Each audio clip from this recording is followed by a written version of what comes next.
I believe on Sunday, in Speaker's Corner, we were very, very close to seeing the first Christian martyr in the United Kingdom for probably about 300 years. Hatun, the fearless critic of Islam and gospel preacher, came very, very close to losing a life in what I believe was an attack by a jihadist.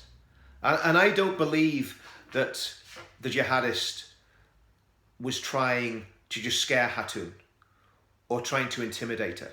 I've seen the video from two different angles, and in my opinion, looking at that video, it seems to me that whoever that individual was, whoever that man was, that he was quite deliberately trying to kill Hatun. When you look at the way he stabbed her, first of all, he stabbed her in the head. And again, how that knife didn't embed itself in a skull or in a temple, I really don't know. Maybe it's the umbrella blocked the knife. And then, after he stabbed her in the head, he stabbed her, I think, 3 or 4 times in the body. And again, the only knife wound that she had on her body was in her arm. So Hatun has had a great deliverance, because that man, from what I saw, that man was trying to kill her. The attack was very quick. Maybe 5 seconds, 10 seconds, but that's all it takes with a knife. So Hatun has had a very, very close call and a close shave. And we could say, well, the jihadi was just an inept jihadi, he didn't know what he was doing. Maybe so. He's certainly a coward, because any man that would stab a woman 5 or 6 times is a complete coward. And it says a lot. It says a lot about the religion that man follows. Because I'm sure if he's ever caught, which he probably won't be, because it'll be too embarrassing for the state, but I'm sure if he's ever caught, we'll find out that he's a man that's converted to Islam and suddenly has mental health issues. It's strange how often that happens, isn't it? Somebody converts to Islam and develops mental health issues. Of course, the same thing happened to Muhammad himself, but that's a whole other story. But Hatun was very, very nearly killed. And the courage of Hatun, what's the first thing she does when she gets up off the ground after collapsing? I mean, I'm sure the people with her thought she could possibly be dead or dying when she collapsed. She was stabbed, and we've seen it many times before. When someone gets shot or stabbed, and the adrenaline's rushing and pumping, and they drop moments after the actual attack, not actually at the time of the attack. But thankfully, Hatun, when she collapsed, she got back up. And the first thing she did when she got back up was started telling the Muslims that they were following a false religion and they needed Jesus Christ. That's incredible. That's an incredible act of courage. But that's not all I want to talk about in that incident. There's some very, very worrying parts of that incident. First of all, the people that were standing there when that happened, some of them did try to pursue the attacker. They didn't catch him, but at least they did try and pursue the attacker. But there was one man who was still acting as an apologist for Islam and was almost justifying what had just happened. Very, very disturbing. Very disturbing. The other worrying thing is there was nobody there that seemed to have any sense of security. Nobody there. They didn't put a cordon around Hatun. There didn't seem to be enough people there to do it. So that's where I'm really going to ask people living in London. Guys, listen, if you're watching my videos, and share this with all your friends, because if you're watching these videos and you live in the London area, you should be at Speaker's Corner at least once a month. If you believe in what I believe. I live in Northern Ireland. It costs me at least £500 to spend a weekend in London. And that's if I'm doing it on the cheap. So I can't go to London every weekend. But every time I go to London, I go to Speaker's Corner. The movement, or what we used to call the movement, football lads, people that support Tommy Robinson, the ex-UKIP supporters, Brexiteers, all those people that used to go on our demonstrations. A lot of you guys live in London. Has the threat gone?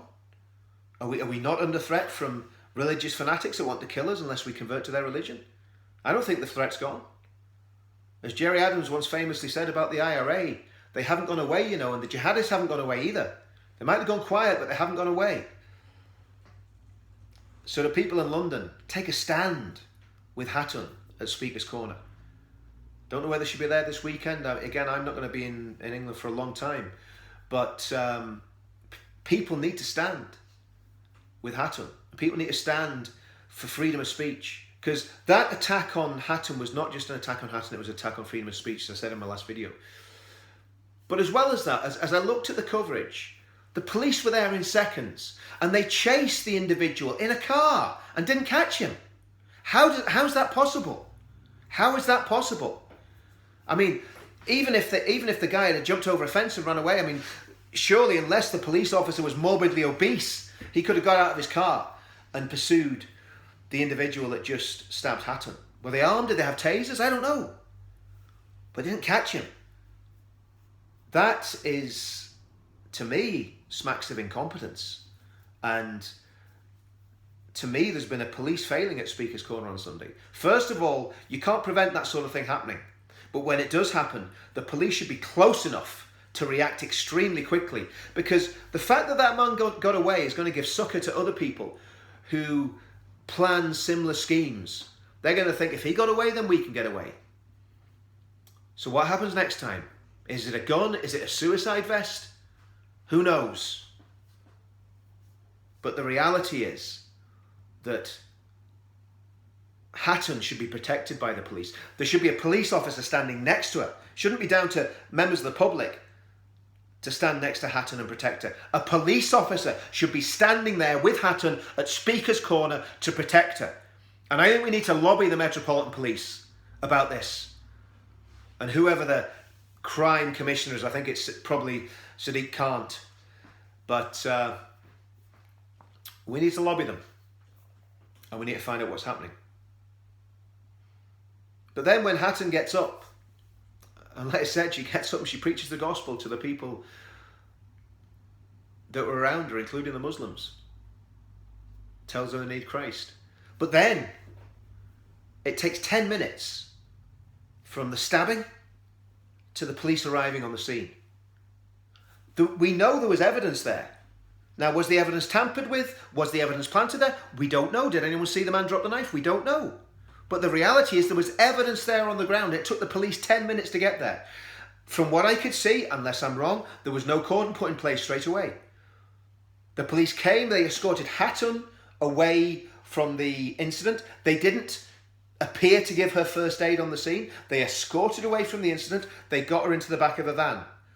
From what I could see, there were no police on the scene protecting that knife from someone tampering with it.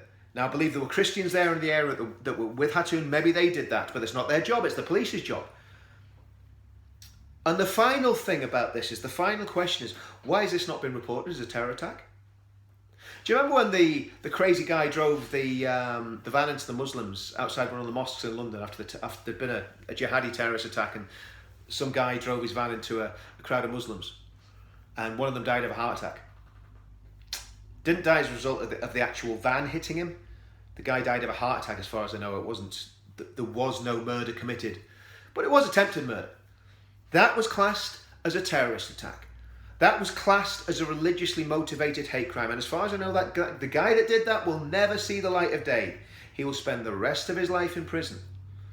Why are the media not talking about this attack?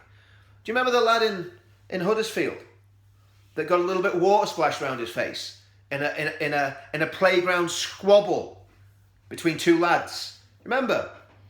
That went around the world. And of course, we've got to be very careful what we say about that case, because there's all sorts of legal injunctions hanging over anybody that talks about it. So I'm not going to talk about the rights or the wrongs of that case, but what I will say is that wasn't attempted murder. That wasn't somebody getting stabbed in the head with a knife because of their religious beliefs. That wasn't a terrorist attack. But the whole world saw it. The media, Piers Morgan, oh wow, he was so righteously indignant about that. Telling everybody what should happen, what shouldn't happen. Piers, you're very quiet about this. I know you haven't got a job at the minute. I know you're suffering with depression because you're unemployed. That's a joke, by the way, just in case you want to get the libel lawyers onto me. But we don't hear much from the mainstream media. The only media outlet that I know that's covered this in terms of broadcast media is GB News. And they gave it about 10 minutes from what I could see with Brendan O'Neill. So there's been signs that terrorist attacks happened. There's been an attempted murder at Speaker's Corner. But according to the media, nothing's happened. Why? Why can't we talk about what's happening? And I also want to think about that terrorist attack that happened in Reading. Do you remember the gay guys that were absolutely savagely murdered? They were just having a day out in the park with their friends and they were attacked by a religious fanatic with a knife. That wasn't classed as a terrorist attack as far as I know. There is something really sinister happening in our country, that these attacks have been covered up and they're not being called for what they are. Apparently everybody that now attacks someone with a knife's got mental health issues. So it doesn't go down as a terrorist attack. It goes down as some poor guy that's deranged. He smoked too much weed when he was young and now he just wants to chop people up. When we know there's a completely different story and a different narrative going on here. Anyway, that's my thoughts, my latest thoughts on Hatun. Police need to be called to account. Patriots need to get to Speaker's Corner. We need to realise that our freedoms are getting taken away, and we also need to be very, very wary of the new legislation, the public order legislation. Now, the far left, to be fair to them, have been protesting about this. The patriotic community need to protest about this as well, because the powers that have been put on the statute book to stop demonstrations are frightening. So we need to speak out about that. And also, we need to speak out against the internet harms legislation, which should have been brought in for very, very noble reasons to stop people getting bullied and sinister things happening on the internet. But instead, they've included clauses in that bill that could have a very, very disastrous and chilling effect on freedom of speech. So there we go.